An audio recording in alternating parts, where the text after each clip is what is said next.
siang. Halo, selamat siang. Mohon izin Ibu mau mengganggu nih Bu, mengganggu waktu Ibu sebentar. Kebetulan saya ada tugas nih Bu untuk modul 3.1, yaitu tentang dilema etika. Mungkin saya akan memberikan beberapa pertanyaan nanti ke Ibu untuk Ibu bagaimana sih kiat-kiat Ibu jadi menyelesaikan masalah-masalah yang ada di sekolah SDN Cibodas 01 ini. Mungkin Ibu mau memperkenalkan diri dulu? Ini mau ya? Iya.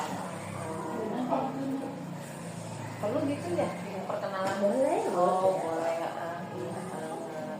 Nama saya Derce, saya AS Cibodas 1. Baru beberapa bulan sih.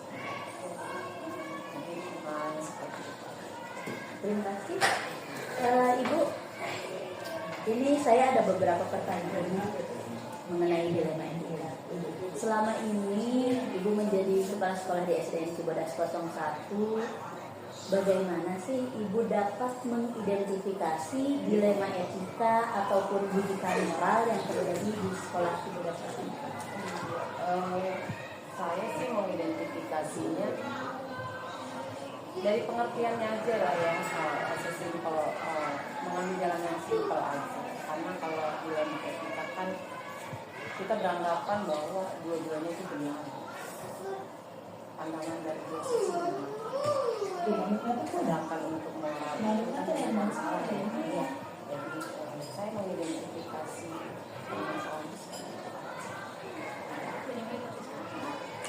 Menurut saya sih lebih Jadi secara langsung saya langsung aja dua-duanya benar ya. Saya beranggapan itu benar. Terus kemudian Bu, bagaimana cara Ibu untuk menjalankan pengambilan keputusan di sekolah SDN Cibodas 01 ini, terutama untuk kasus-kasus yang dimana itu misalnya ada dua kepentingan yang sama-sama benar ataupun sama-sama mengandung nilai kebajikan. Kira-kira bagaimana tuh cara menyelesaikannya?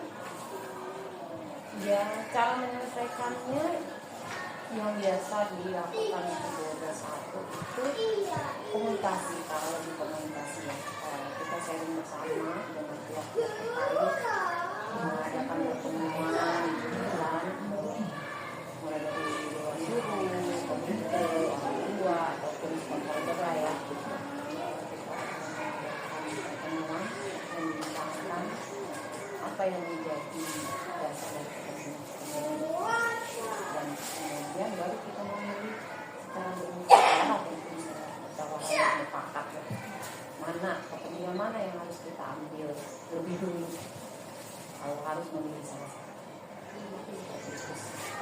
Jadi dengan kolaborasi, Ya, komunikasi ya, dengan seluruh stakeholder, kemudian baru ditentukan mana yang urgensinya berarti ya. Ya seperti itu ya. Terus kemudian langkah-langkah apa sih Bu? Ataupun prosedur seperti apa sih yang biasa Ibu lakukan selama ini untuk menyelesaikan permasalahan dilema etika ini? Langkah-langkahnya ya yang awal itu pasti saya mempertimbangkan dulu dengan dewan guru, menganalisa permasalahannya apa, gitu kan. Kemudian kita mencari solusi, kemudian baru kita berbicara kepada pihak yang terkait ya, seperti itu. Jadi kita berusaha dari dalam dulu internal kita, ada sekolah dulu, kemudian sekolah terkait. Saya Komunikasi ya, yang paling utama itu berarti komunikasi. Hal apa saja sih Bu nih yang selama ini Ibu anggap efektif dalam pengambilan keputusan pada kasus-kasus dilema etika ini? hal apa ya? Kalau dibilang hal apa, saya sih berpikirnya komunikatif, kolaboratif. Itu sangat penting ya. Kita mengkomunikasikan segala sesuatu kemudian bekerja sama dengan pihak-pihak terkait untuk mengambil setiap masalah. Jadi kepentingan apapun itu harus selalu kita bicarakan secara terbuka. Mudah-mudahan dengan prinsip keterbukaan dan juga kerjasama, setiap permasalahan akan dari setiap permasalahan yang ada itu, hal apa saja nih yang merupakan, apakah dari permasalahan yang ada itu tantangan-tantangan itu? Dan selama ini tantangan-tantangan itu pasti akan ada dalam setiap permasalahan. Nah, Ibu mengambil keputusan pada kasus-kasus dilema etika itu, pada saat mengambil keputusan itu, kira-kira tantangannya itu seperti apa sih? Setiap masalah, setiap kepentingan tentu ada tantangan ya. Tantangannya kan jelas, karena kita berbicara dengan banyak orang, banyak pihak. Tentu setiap pemikiran tidak sama. Nah, tantangannya bagaimana kita harus menyatukan kepentingan itu menjadi satu, itu kan tantangan. Dan ya itu tadi, dalam setiap permasalahan komunikasi itu. Jadi berharapnya setiap tantangan yang kita hadapi kita sampaikan juga kepada pihak-pihak terkait.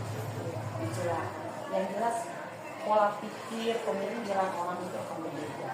Itu tantangan yang utama lah. Setiap kita dalam mengambil keputusan,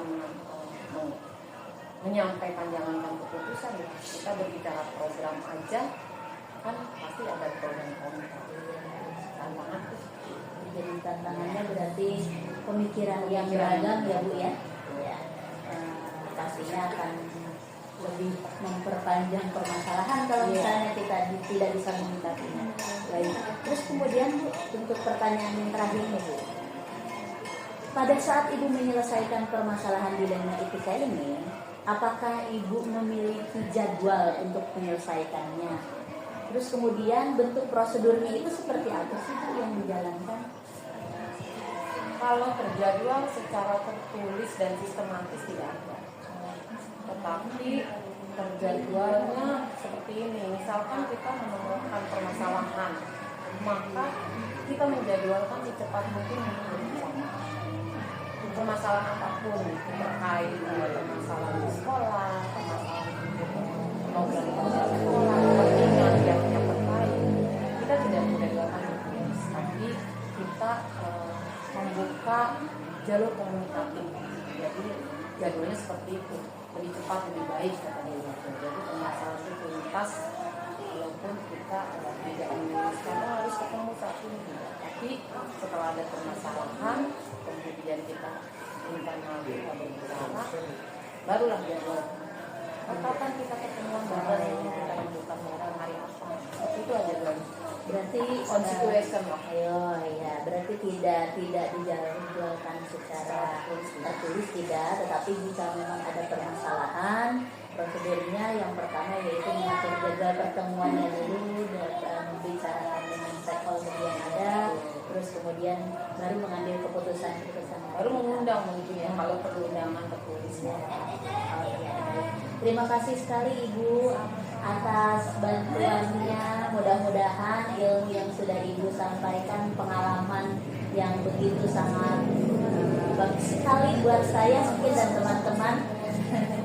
Terima kasih banyak. Mudah-mudahan Ibu sehat selalu. Iya, amin. Terima kasih banyak atas meluangkan waktunya Ibu. Selamat siang. Selamat siang.